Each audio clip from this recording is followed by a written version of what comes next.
Brakatia Howell, Brakatia Shai, Brakatia Howell, Brakatia Shai, Brakatia Howell, Brakatia Howell, Bashim Yahushai, Bahashim, Kakadash, that belongs to the apostles and the elders of Great Millstone True Wealth. Salutations to the hopeful elect out there, you Akim to Sadakim, that do this thing in the utmost truth and sincerity. On the pre-Shaman, this week's topic, I'm going to be speaking on why marriages are preferably suggested to be arranged according to the scriptures, or why are marriages arranged according to the scripture. And the reason, what inspired this is a couple of brothers are already familiar with red pill content, right? The Apostle Gabar, I know, speaks about some of these red pill content guys, and the red pill basically is dealing with reality. When you watch The Matrix, Morpheus offered Neo the red pill, which is to escape the matrix of false reality, or he could choose the blue pill to remain in the false reality. So red pill just means, okay, this is the true nature of female and dating and stuff like that, right? How to approach women, how to deal with women and such. The blue pill is sort of like the Disney fairy tale, pretty much all that you've been force fed by the media to how to approach and be with women. When it comes to reality, it does not work, is what the red pill states. Now, I follow a lot of that content, right? I find it interesting. And I got led across to the black pill, right? Now, the black pill, their argument is game and all that is a complete waste of time. If you are not physically attractive, most women will disqualify you anyway, right? So they have like rating systems or whatever. Like, so this guy, for example, Wheat Waffles, he would say, look, if you're a 2, it's pointless. You can't deal with any women. Just forget about it. If you're what they call child, like if you're an attractive man, then you pretty much have it on easy mode, and that pretty much 20% of these men are banging all the girls, right? Um, Now I would say overall he's not completely quote unquote black pill, if you will. In other words, he would say, look, if you're like a normal average guy, then gaming and stuff can work for you, but if you're super unattractive, then it's completely pointless. You're better off just paying for a woman, right? And women have become extremely, extremely selective, picky, and they were just pretty much banging all the same guys, right? And they're disqualifying men, despite they might say, the number one thing I look for is intelligence, or I want a man that's caring, and this, that, and the third.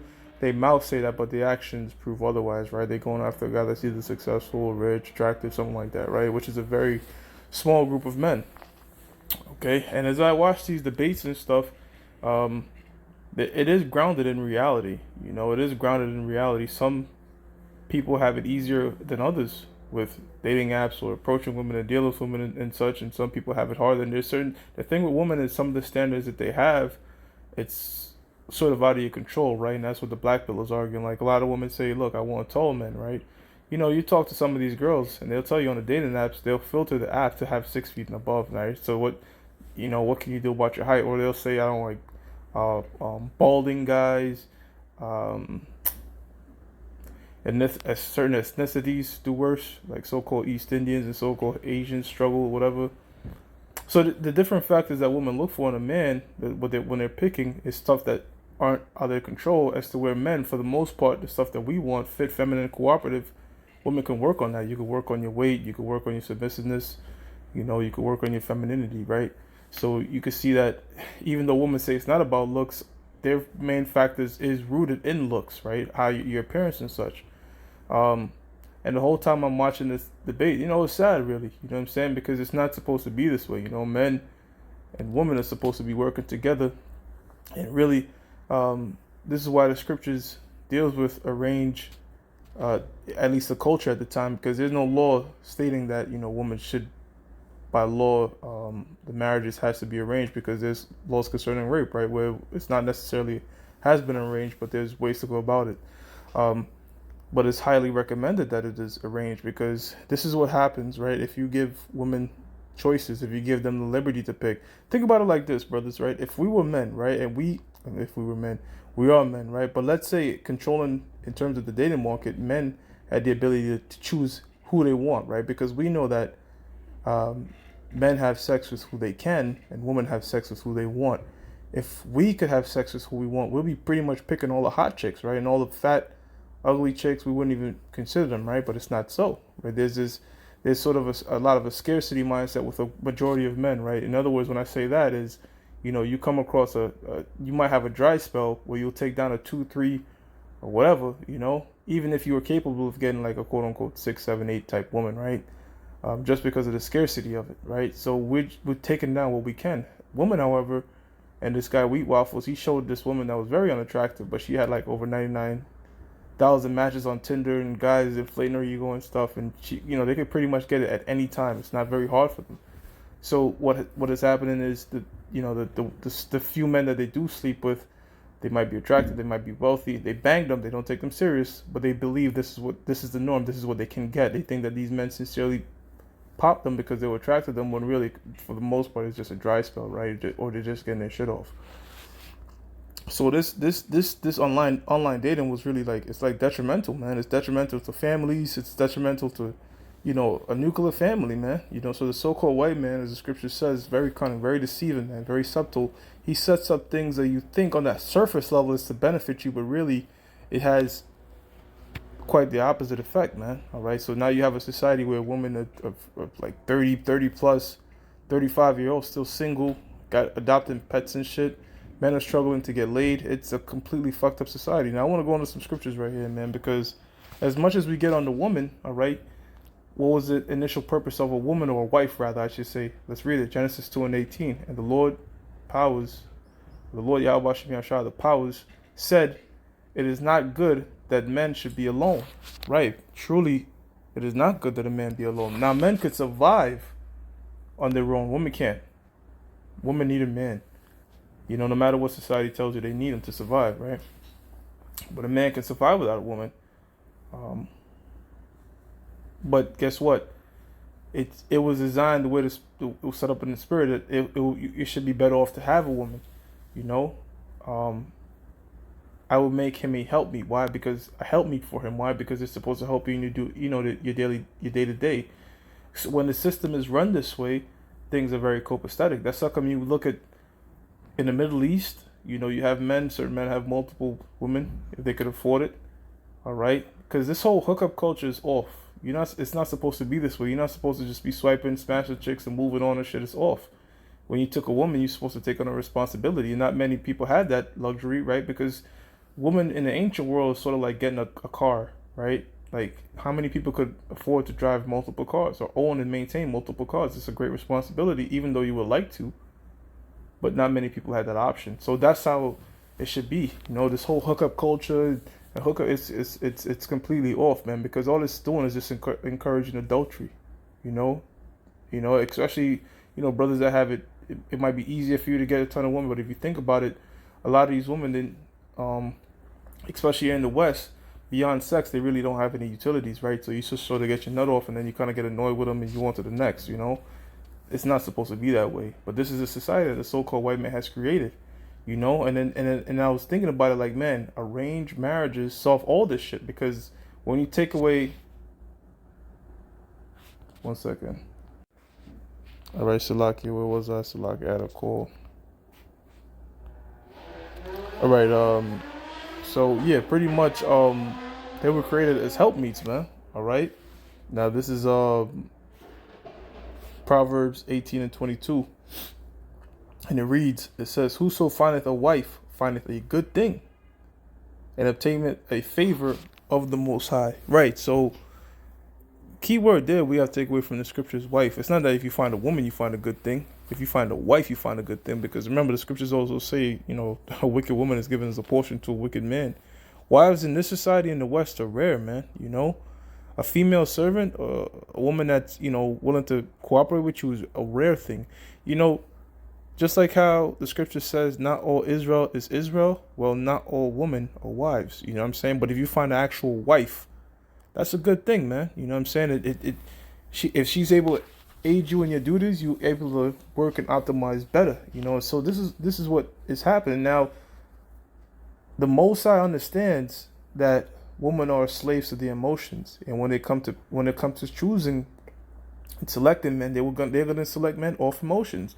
That's how come those scriptures is advocating to take that choice away from women, because when you take the choice away from a woman and they see marriage as a duty, sometimes love can come from it. Sometimes not. Sometimes they'll just adhere to the fact that it's a duty. But a woman can love a man, all right, after she's getting to know him, past his looks, past his status, past his wealth, all that stuff, But guess what? They have to be attached to that man at a very young age when their mind is more impressionable, can be molded, and grow to love that man, love to take care of that man. Or if not, just see her duty to that man. You know what I'm saying? And in this society, you think, they tell you 18, but really it should even be sooner. According to the scriptures, a woman is ready to be seen as a wife at the age of a flower, or a period, basically when she could give birth, which is grounded in science, man, puberty, right? But in this Western society is grounded in feelings. 18, I feel, is a good appropriate age to, but it's it's just grounded in emotions. It is the scripture is telling you, the ways of the Bible is telling us, look, when they are young, assign them to a man. Don't let them choose, all right? Because if they get to picking, this is the society you're gonna have. They're all gonna pick just the same group of guys, man. And it's screwed up. It's screwed up because, again, women outnumber men, and there's enough women around, all right, there's enough women going around that every man could have a woman multiple times over. However, that's not happening. The being fruitful and multiply, how can it really happen in a society like this, man? Yes, it could happen for a few amount of guys, but nah, man. You know what I'm saying? The way the Lord intend things, all right, is what men are supposed to have this help, and that's what women are, help to a man. And what's fucked up is a lot of these women, they'll give that certain treatment, but not to every guy. You know what I'm saying? Oh, he has to meet the certain criteria, and he has to do this and that. And this is why they have this particular whole red pill and black pill content, man.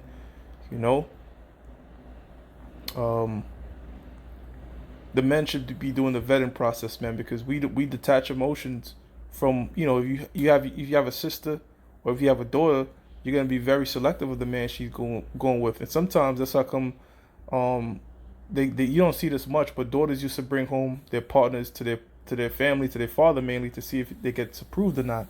In this society, that's sort of gone, and if you do things like that, like, be strict over your daughter or your sister or something like that, it'll be frowned upon, man. They'll call you misogynistic, or they'll say you are, anti-female empowerment. The so-called white man has twisted and skewed the mind of the people with his laws and decrees, man, and his propaganda on his media. Ecclesiastes 4:9 says, 2 are better than 1. Now, this does pertain, a lot of times brothers use this as, keeping in tune with the brotherhood, which is true, all right? But I'm using it to apply to the fact that what I just mentioned. A man with a good wife is better than a man that's alone, all right? Because we're gonna read it. It says 2 are better than 1 because they have a good reward for their labor. For if they fall, the one will lift his fellow, right? So, you could be having a hard day at work. There's a lot of different stressful things that could happen in society where the woman, all right, if she is in her femininity, if she's doing the deeds of a wife, she makes your life easier, man. You know what I'm saying? Certain brothers have they woman making their garments, that spirit's on them to do that, do your laundry, you know what I'm saying? That saves you a lot of time and burden, so you can focus on certain things, man. You know what I'm saying? It just makes the workload easier, right? And this is how it should be, It says, but woe to him that is alone when he falleth, for he hath not another to help him up. That happens in the truth, and it also pertains to what what I'm talking about now. Like, think about it like this, man. If you have an apartment, right, and you leasing it alone, all right, you have to work more, right? You have to take on more financial responsibility as opposed to if it's you and your wife. I have to use wife because women, not all women are wives. If you have a good wife, so-called a good woman, right, and y'all both on the lease, all right, she could sort of aid in her. She don't have to go 50-50 or nothing like that, but I'm just saying, even if she's not paying the lease, she's, she could say, what, I'm taking care of the groceries. So you basically you're splitting the financial load. You know what I'm saying? And it's less stress, Now you could afford your so-called apartment, your house, or wherever you might live, all right, at a more reasonable or less stressful financial workload, right? It says, "But woe to him that is alone when he falleth, for he hath not another to help him out." Right? Or you might have your woman. She could you got your car, right? And you might you come in late from work. She's been home all day. You come in late from work. You might live in a place where it's very hard to get parking. She could say, "Look, baby, come in. You rest. I'm gonna go out and I'll wait till there's park while you get some rest." Things like that. Again, that's rare. With women in the West, you might think that's just common courtesy, common decency, just to help each other out. But that's again, if you get a woman like that, it could be small things, man. It takes off load from you, like what I'm saying. Um, I guess this second part could definitely prove that it's talking about that you could impart the woman, because it says Ecclesiastes 4:11 says again, if two lie together, then they have heat. But how can one be warm alone, right? So you warming up with your woman, man. You know what I mean? I know in the ancient world, you would sleep with your family. You know what I'm saying? Not two men, of course, but like have your kids and all that. When you look at the customs and culture, that outer layer garment that you see people wear back in the ancient world was also used to, it's sort of like a bed.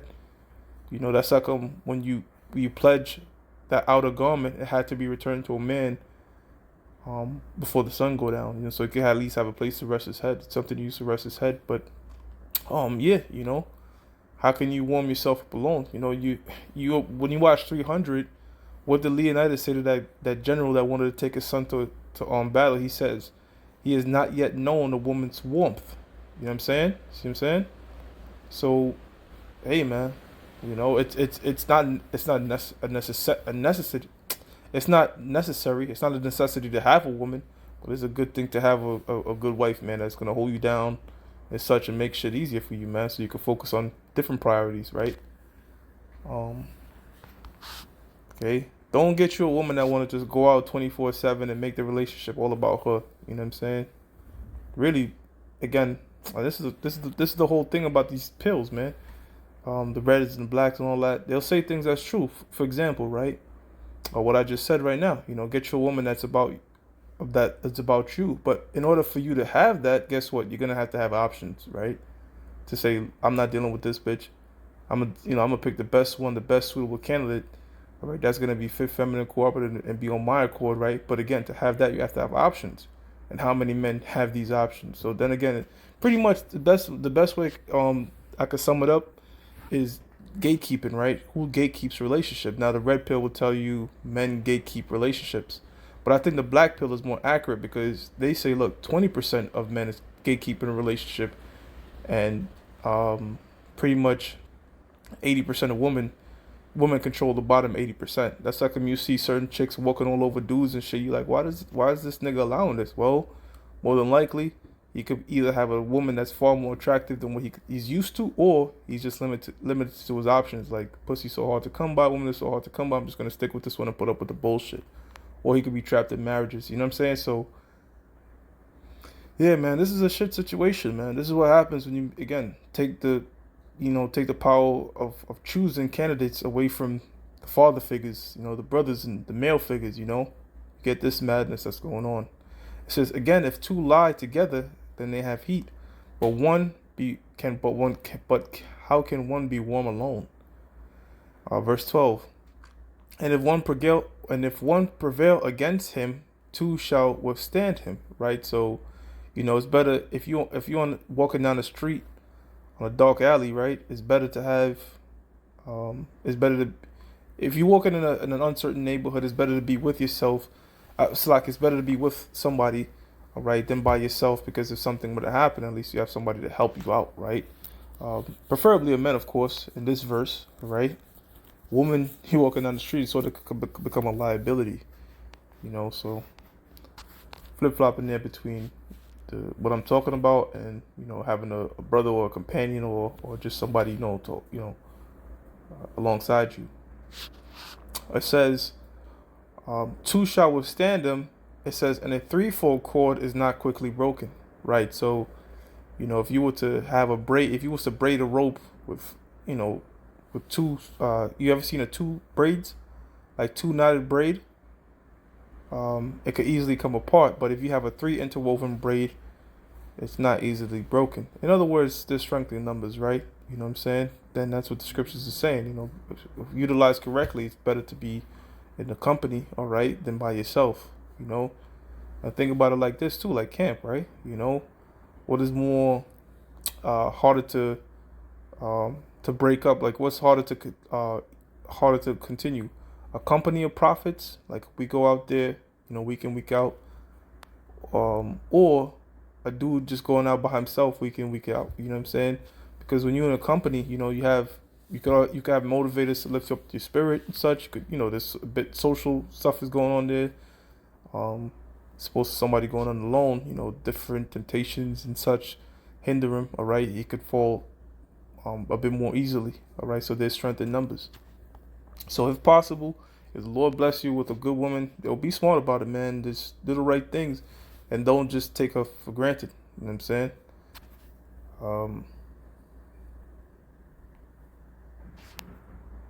I was gonna bring this scripture out to show you pretty much, because we'll tell people like, look, man. Well, let me read the first verse, right? Concerning servants, this is Exodus 21 and 2. If thou buy a Hebrew servant 6 years, he shall serve thee, and in the 7th he shall go out free for nothing.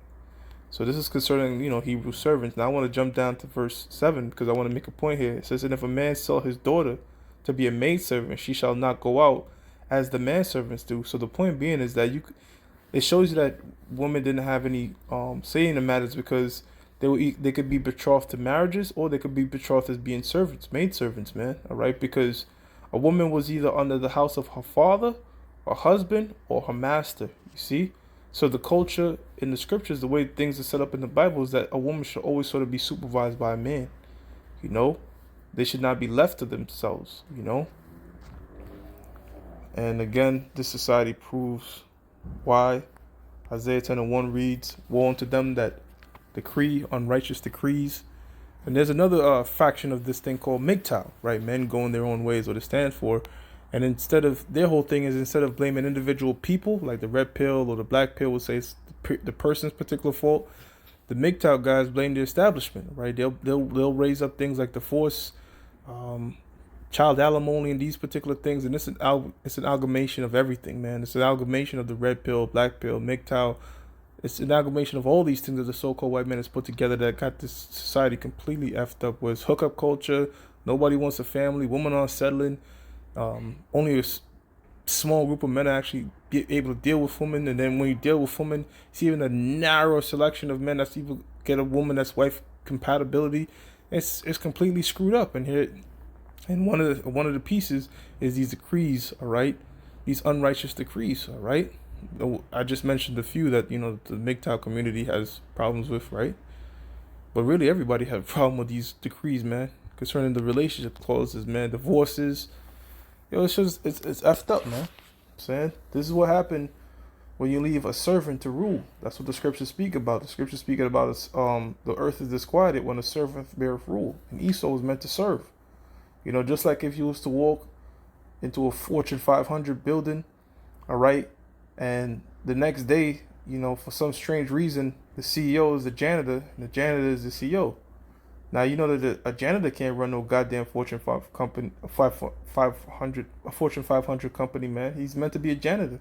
The shit will just go completely haywire and fuck up. So that's the same thing here. The so-called white man is meant to serve, all right? He's supposed to be the janitor in the building and shit, not the CEO. But guess what? He's the CEO. And then being the CEO in wickedness, all right, he's doing everything adverse to the scriptures, not just in laws, but we see it also in culture, right? It says, woe unto them that decree unrighteous decree and write grievousness which they have prescribed. And people are mourning, because the wicked are being ruled. Now, it might be something like this particular topic, but there's many different topics we've done that we've used Isaiah 10:1 to show you that decrees have the entire world in mourning. The so-called white man has prescribed, man. Right? This is just a fraction. If you're just coming across this for the first time, this is just a fraction all right, of some of the things that the so-called white man does that has perversed society, man. All right.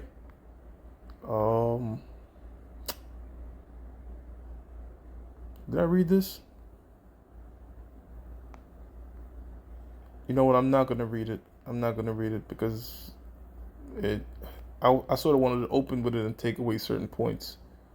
What I'll do is instead I'll read this right here in Ecclesiasticus 25 and 25 and 25. It says, "Give the water no passage," right? Because, just a little water could corrode, right? You ever seen like iron rusted and stuff from just drops of water?